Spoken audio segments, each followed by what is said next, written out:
예, 안녕하세요. 조창입니다. 오늘 이제 11주차 11번째 시간이고요. 오늘이 마지막 시간입니다. 우리 수업으로는 마지막 시간이고요. 오늘 마지막 최종입니다.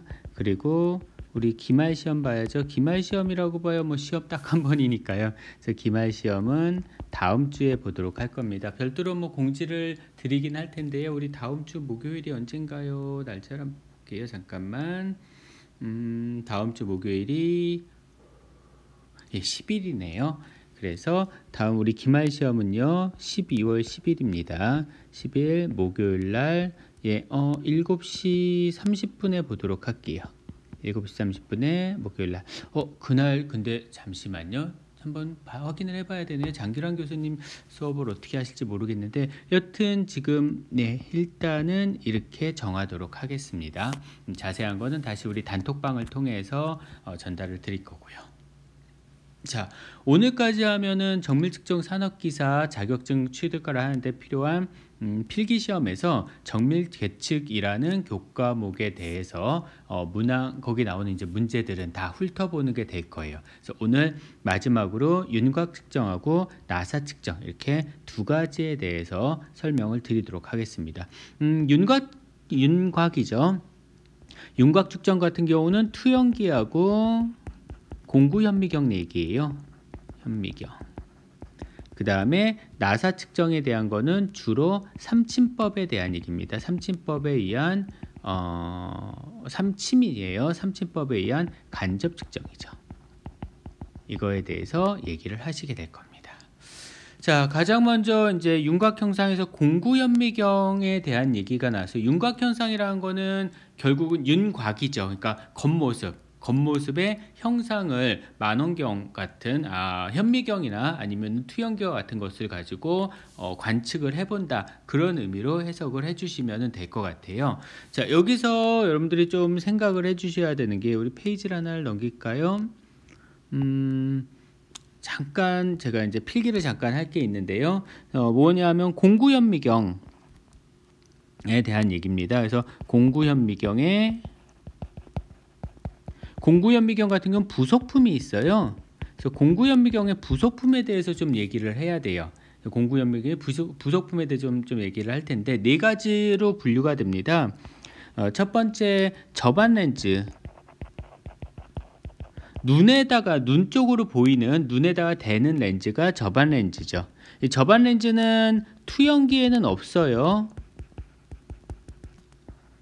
보통 투영기랑 공구 현미경이 사용하는 부속품이 거의 유사한데 접안 렌즈는 없습니다. 투영기에는 당연히 없겠죠. 투영기 같은 경우는 눈에다 대고 읽는 게 아니라 스크린에 비춰서 상을 보는 거기 때문에 눈에다 대고 읽는 게 아니니까 접안 렌즈가 필요가 없습니다. 눈에다 대는 렌즈가 필요가 없어요.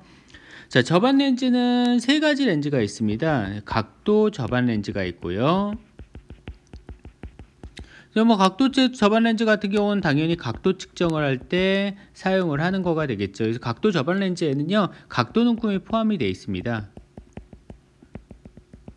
접안 렌즈에 각도 눈금이 포함이 되어 있어서 각도를 측정할 수 있도록 되어 있는 거고요. 그 다음에 형판 접안 렌즈가 있어요. 형판이라는 거는 어떤 형상을 얘기를 한 거거든요.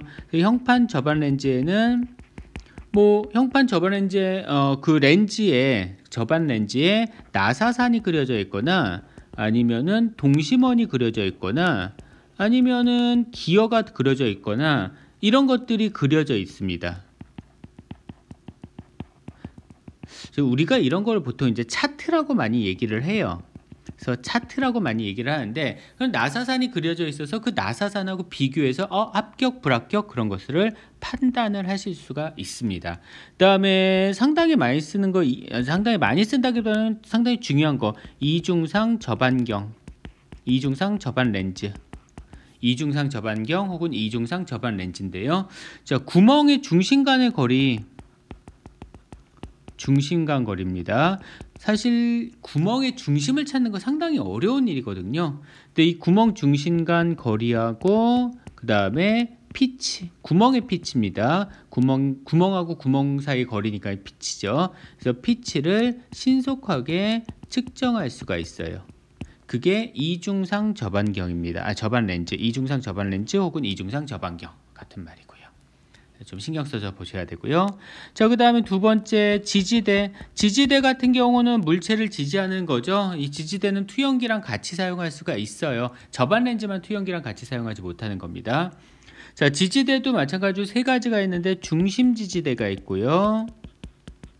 그 다음에 V형 지지대, 그리고 분할 중심 지지대. 이 분할이라는 말이 나오면 보통 회전 얘기예요. 그래서 분할 중심 지지대, 이렇게 세 가지가 있습니다. 자, 일단 중심 지지대 같은 경우는 둥근 봉이라든가 아니면은 나사라든가 아니면 호브라든가 이런 것들 등 측정을 할 때 중심 지지대고요. V형 지지대는 단차가 있는, 그래서 단차가 존재하는 둥근 지봉, 단차부가 V형 지지대에 걸쳐지게 돼서요. 단차 둥근 봉 같은 경우는 V형 지지대에 지지를 하게 됩니다.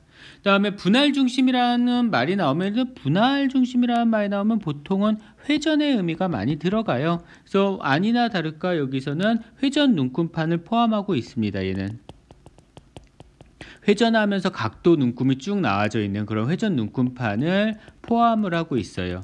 그래서 얘 같은 경우는 캠이라든가 아니면 나사 모선이라든가 그런 것 등등을 측정을 할 때 사용을 합니다. 회전 눈금판이죠. 우리 인덱스 테이블이라고 불리는 회전 눈금판이에요. 그 다음에 세 번째 또 뭐가 있냐면 반사 조명 장치 있어야 되겠죠. 바닥에서 빛을 쏴야 되니까 반사 조명 장치가 있어야 될 거고요. 그 다음에 네 번째 광학식 접촉자라는 게 있습니다. 이 광학식 접촉자는 왜 필요하냐면요, 구멍, 깊은 구멍, 이게 우리 형상 측정하는 측정기들, 지금 얘기 나오는 투영기나 공구현미경과 같이 형상을 측정하는 측정기들 같은 경우에는 물체의 두께가 두꺼우면 측정하기가 어려워요. 특히 깊은 구멍 같은 경우에 측정하기 어렵습니다. 아니면은 테이퍼 같은 경우도 측정하기 어려워요. 그런 경우에는 광학식 접촉자를 이용을 해서 측정을 하면은 조금 더 쉽게 측정을 하실 수가 있어요. 자, 이게 공구현미경에 들어가는 부속품입니다. 공구현미경 같은 경우 이 부속품에 대한 얘기가 좀 많이 나오거든요. 그래서 그거에 대해서 보시면 될 것 같아요. 자, 가장 먼저 윤곽현상 1번부터 볼게요. 공구현미경으로 측정할 수 없는 것을 고르시오라 했어요. 공구현미경은 윤곽형상을 측정을 하는 겁니다. 윤곽이에요. 윤곽을 측정을 하는 겁니다. 그러면 여기서 측정할 수 없는 것이라고 했어요. 각도, 길이, 윤곽, 그러니까 겉에서 겉면 형상이에요. 물체가 이렇게 있으면, 이런 물체가 있으면 겉에가 이게 윤곽이거든요. 그래서 이 겉의 면의 각도나 길이나 그런 것들은 측정이 됩니다. 형상은 측정이 되죠. 하지만 평면 같은 경우에는 이 안쪽이잖아요. 평면은 이 안쪽이죠. 이거는 윤곽이 아니에요. 그래서 바깥쪽 면만 측정을 하지 평면과 같은 안쪽 면, 이거는 측정을 할 수가 없습니다. 그래서 4번이 틀린 거고요. 2번에 구멍의 중심 좌표와 중심 간 거리를 신속하게 측정을 하고자 할 때 쓰는 부속품은 아까 나왔었죠. 구멍 중심 간 거리 혹은 구멍 사이의 피치 측정을 하는데 쉽게 측정할 수 있는 거 이중상 저반경이라고 말씀을 드렸어요. 자, 투영기의 부속품이 아닌 것을 찾으시오라 했습니다. 투영기는요, 저반 렌즈가 필요 없죠. 저반 렌즈 대신에 뭘 사용해? 스크린을 사용하니까.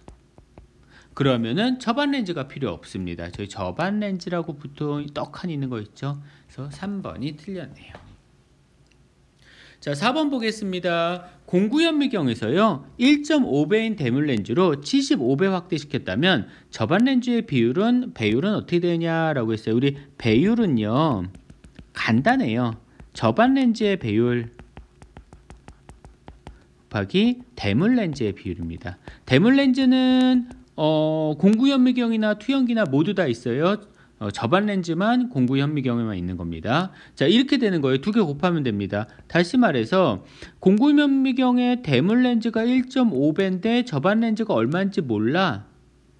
얼마인지 몰라요. 이거랑 곱해서 75배 확대를 시키고 싶다라는 얘기입니다. 최종적으로. 그러면 내가 모르는 이거는 75를 1.5로 나누시면 되니까 50이 나오시겠네요. 50배 확대를 시킨 게 되겠죠. 50배짜리 접안 렌즈를 사용하시면 됩니다. 자, 5번 공구현미경을 이용해서 원통의 지름을 측정하려고 하는데요. 렌즈의 초점거리가 100, 공작물의 지름이 16이라 하면 최적의 조리개 직경, 이거 공식 하나 외우셔야 되는데요. 자, 최적의 조리개 직경입니다. 최적의 조리개 직경을 어떻게 계산하냐면 D라고 표현하면요. 이거는 0.18F 곱하기 3 루트 D분의 1로 계산하시면 돼요. 자, 여기서 F가 초점거리고요. D가 공작물 지름입니다. 그러면 다 했으면 0.18 곱하기 초점거리가 100 곱하기 3루트예요. 우리 계산기에 3루트 있을 겁니다. D가 16이네요. 그래서 16분의 1이라고 계산을 해주시면 될 것 같아요. 그래서 요거를 계산을 하시면 얼마 나오냐면은 7.16 나올 겁니다. 그래서 7.16, 7.14, 7.16이 아니라 7.14. 왜 이렇게 커 얘? 16이죠. 16이고요. 그래서 7.14 나올 거예요.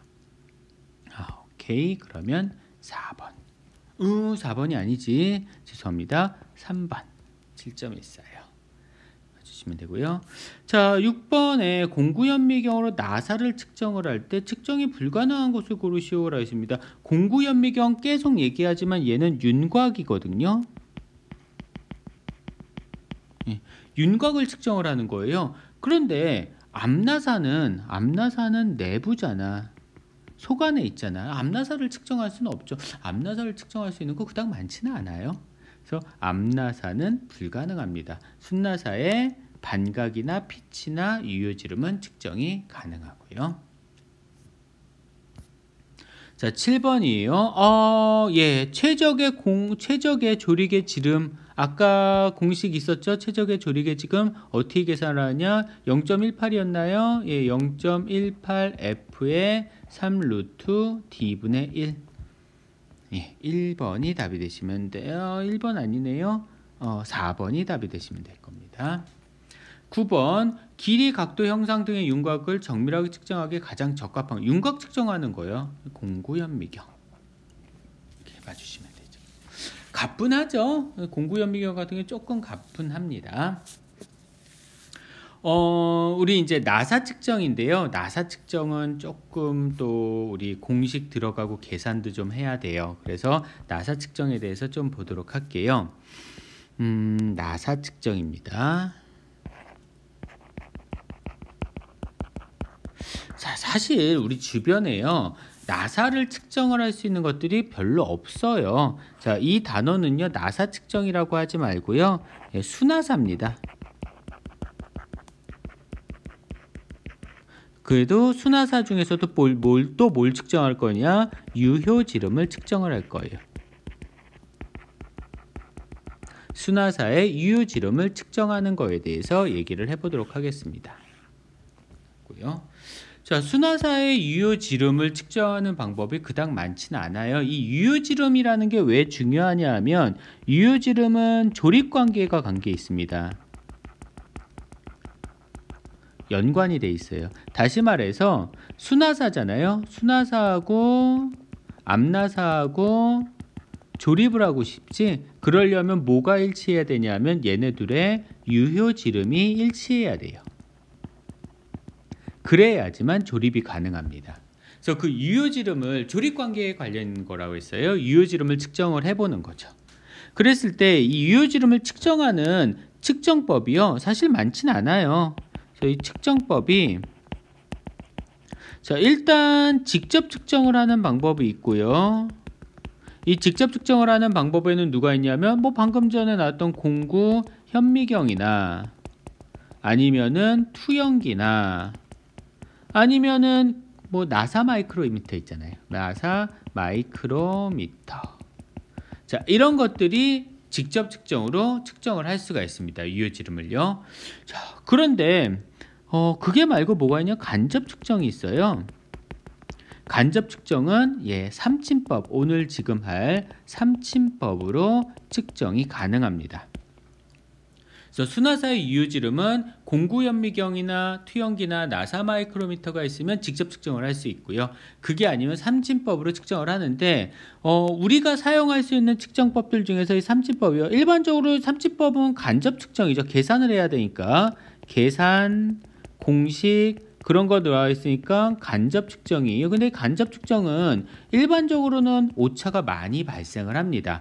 그런데 삼침법만은 예외예요. 자, 이거는 가장 정밀도가 높아요. 공구현미기나 투영기나 나사 마이크로미터로 측정을 하는 것보다 가장 정밀도가 높습니다. 가장 정밀도가 높은 게 삼침법이고요. 삼침법이라는 건 어떻게 하는 거냐? 자, 나사가 이런 식으로 있으면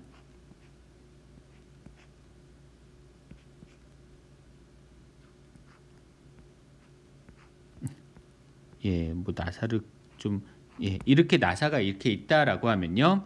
말 그대로 삼침이에요. 밑에까지 더 너무 그렸네요. 자, 여기까지만 그릴게요. 말 그대로 삼침입니다. 삼침이라는 거는 침 3개예요. 그러니까 작은 핀이죠. 핀이 3개가 있는 겁니다. 그래서 핀이 하나, 둘, 3개를 이렇게 올려놓는 거예요. 나사에다가 핀 3개를 올려놓은 다음에 지름을 측정을 합니다.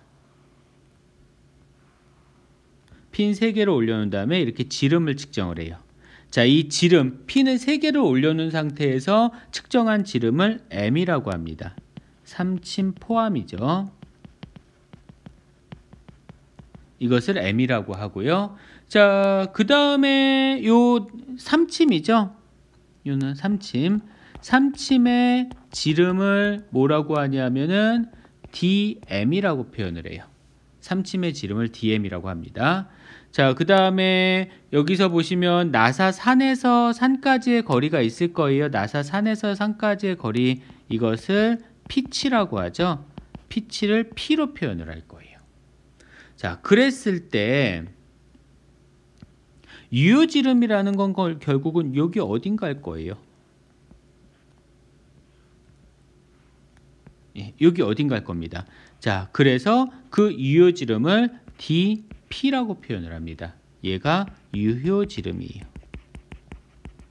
그러면 삼침법에 의해서 어떻게 유효지름을 계산하냐? 공식 가지고 계산하는 건데요.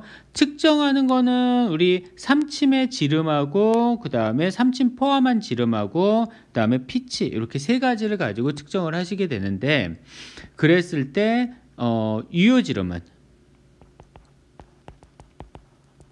나사죠.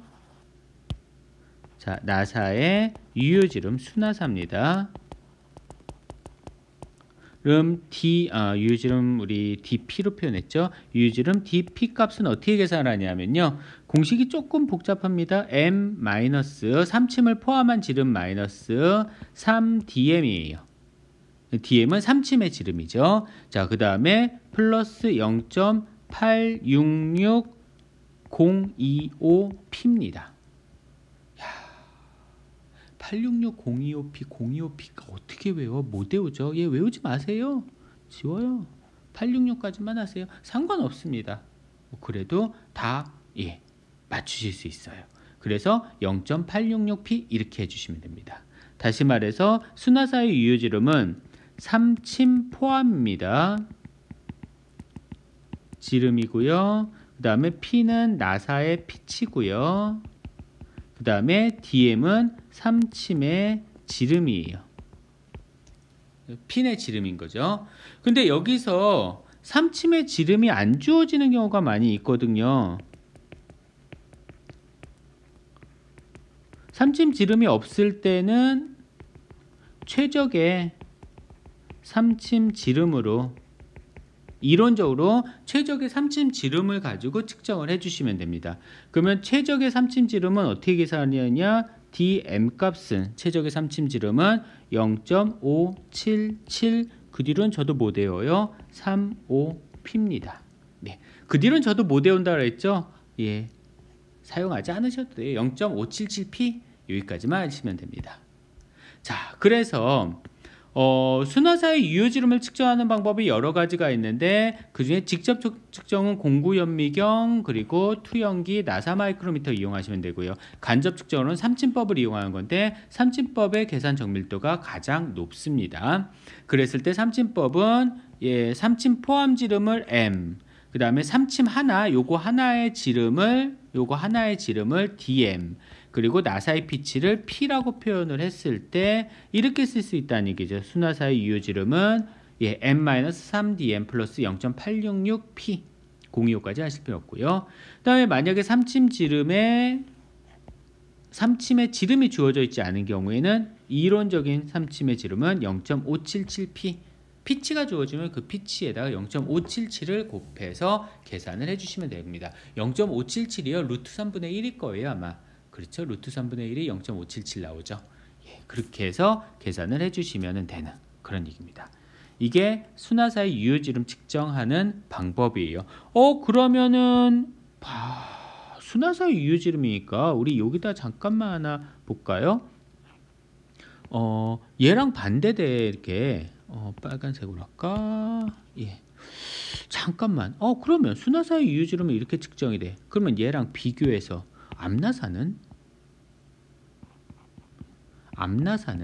암나사의 유효지름은 누가 측정을 하는 게 가장 좋을까? 유효지름이죠. 암나사의 유효지름은요 누구로 측정을 하냐 하면은요 만능 측정기가 최고입니다.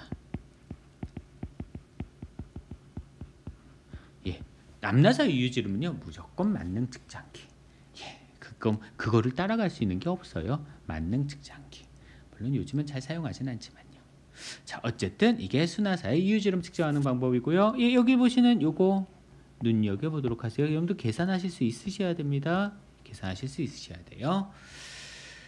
자, 그러면 1번 문제부터 보도록 하겠습니다. 자, M20에 25 피치가 요게 피치죠. 이게 피치입니다. 피치가 2.5. 삼침법으로 측정하였더니 삼침법 포함 마이크로미터 눈금 값이 이거래요. 삼침법 포함, 삼침 포함 지름이 이거랍니다. 사용한 삼침의 지름은 1.792짜리를 사용했고요. 그러면 유효지름은 얼마냐라고 물어본 겁니다. 우리 공식 그대로예요. 공식 사용하시면 됩니다. 자, 유효지름 DP 값은 M-3DM 플러스 0.866P 이렇게 계산하시면 돼요. 다시 말하면 M 어디 갔니? M 삼침 포함 지름 21.584 마이너스 3 곱하기 DM은 삼침의 지름 1.792 그 다음에 플러스 0.866 곱하기 피치 2.5. 여러분들이 찾아서 쓰셔야 되는 거는 삼침 포함 지름, 삼침의 지름, 그 다음에 피치. 얘네들은 찾아 쓰셔야죠. 자, 이거 계산하시면요. 그냥 계산기 누르시면 돼요. 계산하시면요. 18.373 나와요. 그래서 답은 3번이 답이 되시면 됩니다. 계산을 해보셔야 돼요. 계산 해보셔야 됩니다. 자, 2번 문제예요. 다음 중 순화사의 유효지름을 측정할 수 없는 것을 고르시오라 했어요. 아까 투영기, 공구연미경, 나사 마이크로미터, 깊이 마이크로미터. 깊이 마이크로미터는 정말 아니다. 깊이 측정하는 애잖아. 아니고요. 자, 3번 공식이죠. 여기서는 유효지름을 D2라고 했네요. DP가 아니라 뭐 상관없습니다. D2든 DP든 상관없이요. M-3W 플러스 0.866P 1번이 답이 되시면 되겠네요. 자, 4번 유효지름을 측정하는 거, 나사의 유효지름을 측정하는 것 중에서 가장 정밀도가 높은 거 아까 제가 공구연미경도 되고 나사 마이크로미터도 되고 투영기도 되지만 누가 삼침법이 가장 정밀도가 높다라고 말씀을 드렸어요. 그래서 4번이 답이 되시면 됩니다. 자, 넘어가겠습니다. 피치가 1.5mm 나사의 유효지름을 측정하는 경우에 가장 적당한 삼침의 지름이 얼마냐? 우리 삼침지름 3을 왜 썼어? 자, 삼침지름 DM이죠. 공식은 0.577P. 피치가 0.1 피치가 1.5 그러면 0.577 곱하기 1.5 이렇게 계산을 해주시면 되겠네요. 0.577에다가 1.5를 곱해주시면은 0.866이 나옵니다. 그래서 0.866mm 4번이 답이 되시면 되고요. 자, 6번 최적의 삼침을 사용하여 피치 3.0인 유니파이 나사를 측정하였더니 M이 이거였대. 문제에서 물어본 건 되게 당황스러워요. 이렇게 하면 뭘 물어볼 것더니 결국은 최적 삼침의 지름은 얼마인가? DM이라 DW라는데 상관없어요. DW든 DM이든 결국은 최적 삼침의 지름이 얼마냐 물어본 거니까 최적 삼침의 지름 위에서 했었죠. 0.577P 0.577에다 곱하기 피치가 3mm니까 3을 곱해서 계산을 해주시면 될 것 같습니다. 자, 요거 계산하시면요. 잠시만요. 계산하시면 1.732 나온대요. 1.732 4번이네요. 7번 앞나사 유효지름은 딱 하나 무조건 만능 측정기. 만능 측정기 오타네요. 측정기입니다. 길이를 측정하는 거예요. 그 다음에 8번이에요. 또 한 번 계산하는 건데 유효지름 물어봤네요. 이번엔 유효지름 계산하는 겁니다. 유효지름이면 dp 값은 m-3dm 플러스 0.866이죠. 866p. 자, 문제에서 주어진 걸 보니까 삼침 지름이 이거예요. 얘가 dm이고요. 그 다음에 외측거리 측정했더니 시리가 갑자기 떠들어서요. 죄송해요. 자, 외측거리를 측정했더니 m이 이겁니다. 그러면 피치가 안 좋네요. 문제에서 피치를 안 주고 나서 문제를 풀라는 얘기죠. 이 얘기는 피치를 안 주고 나서 문제를 어떻게 풀었을까요? 최적의 삼침 지름이 이거다라는 걸 이용해서 풀었네요. 자, 문제를 한번 꿨는데요. 최적의 삼침 지름 DM 값이 3mm래. 3.0001에 이거는 0.577P죠. 그쵸? 그러면 이것으로부터 피치 값을 찾으라는 얘기예요. 그러면 이것으로부터 피치 값은 0.5773 이렇게 되시는 거죠. 계산기를 가지고요. 3을 0.577로 나눠주시면은 5.199 나와요. 5.1993인데 5.199 나옵니다. 자, 요거를 구했으니까 요거를 여기다가 집어넣으시면 되는 거겠죠. 그러면 m은 50 마이너스 3 곱하기 최적 지름 3 플러스 0.866 곱하기 피치는 5.199 이렇게 계산을 해주시면 될 거예요.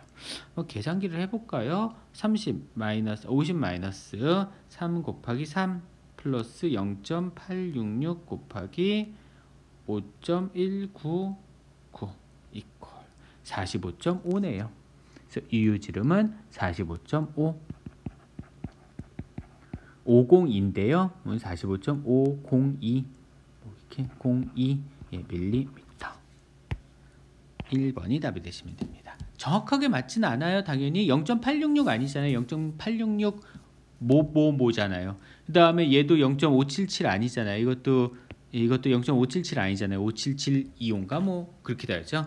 그래서 정확한 값은 안 나옵니다. 그래도 저 정도 차이 나는 거는 신경 안 쓰셔도 무방합니다. 자, 수나사의 정밀도를 검사하는 거요. 5가지가 있습니다. 수나사 정밀도를 검사하는 기준이 5가지가 있는데요. 요거는 한 가지 좀 중요하니까 요거 문제 그대로 한번 알아두도록 하세요. 수나사에서는요, 바깥지름, 안지름, 유효지름, 피치, 산의 각도. 바깥지름, 안지름, 그 다음에 유효지름, 지름이 3개예요. 그 다음에 피치랑 산의 각도가 중요합니다. 그러면 여기서 바깥지름, 안지름은 골지름이 안지름이죠. 그 다음에 유효지름, 그 다음에 피치, 산의 각도니까 2번이 답이 되셔야 돼요. 특히나 이 중에서 유효지름은 조립관계랑 관련이 있다라 했죠. 조립관계 끼워 맞춤을 판단하는 기준이 됩니다. 리드각 같은 거는 필요 없어요. 리드각이라는 건 결국 이제 피치를 만드는 그 각도인데요. 크게 신경은 안 쓰셔도 됩니다. 자, 끼워 맞춤 조립이죠. 조립을 종합적으로 판단하는 기준은 유효지름. 2번이 답이 되시면 되고요. 11번 나사의 유효지름을 측정하는 마이크로미터는 무엇이냐라고 물어봤어요. 나사의 유효지름을 측정하는 마이크로미터, 예, 나사 마이크로미터. 4번이 답이 되시면 되겠죠. 12번이에요. 삼침법 정확한 삼침 지름 계산하는 거네요. 적합한 dn 값이죠. dn 값은 0.577p 0.577 곱하기 피치가 2mm니까 피치 2 이렇게 해서 계산을 해주시면 됩니다. 계산기를 피치가 2mm라고 했나요? 예, 정확한 계산해 주시면은 1.155 나오네요. 2번이 답이 되시면 되고요. 자, 13번 문제 페이크고요. 각도 60도는요. 그냥 공식 가지고 계산하시면 돼요. dp죠. 피치는 m-3dm 플러스 0.866p다. 자, 삼침 포항 거리가 20.325래요. 235 마이너스 3 곱하기 삼침의 지름이 1.315 1.315 플러스 0.866 곱하기 피치는 2.1 이렇게 해서 계산을 해주시면 되는 그러한 문제였습니다. 자, 요거 계산을 뚜뚜뚜뚜뚜뚜뚜뚜 하면요, 피치가 2.1이고 그러니까 요 계산해 주시면 18.11 나오네요. 그래서 답은 18.11 2번이 답이 되시면 됩니다.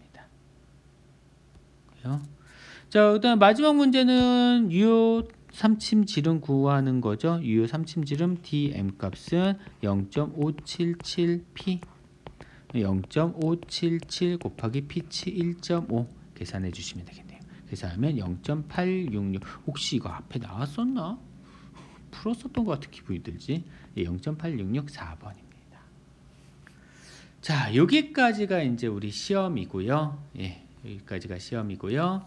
자, 다음 페이지를 보시면은 10주차 과제가 있습니다. 10주차 과제도 우리 언제까지죠? 우리 시험이 보기 전날일 것 같은데 이거는 시험 보기 전날이니까 9일까지네요. 12월 9일까지 답만 적어서 제출하시면 됩니다.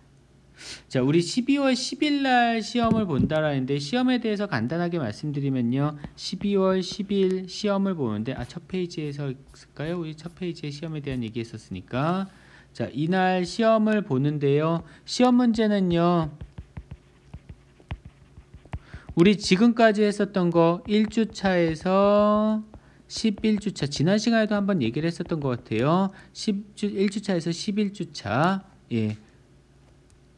이 문제 중에서 50문제를 낼 겁니다. 객관식이에요. 객관식으로 50문제를 제출을 할 거니까요. 그 50문제를 푸시면 됩니다. 50문제 너무 많을까요? 40문제만 할까요? 40문제만 할게요. 40문제. 40문제를 내도록 하겠습니다. 자, 우리 다시 말씀을 드리겠지만 출석이라든가 그런 것들은 맥시멈이 있어요. 다음 주 주말까지 영상 보는 건 다음 주 주말까지 할 거고요. 우리 이 노트는 제가 단톡방에다가 공유를 해드리도록 하겠습니다. 자, 그러면 고생하셨고요. 오늘 수업은 여기까지 하도록 하겠습니다. 수고하셨습니다.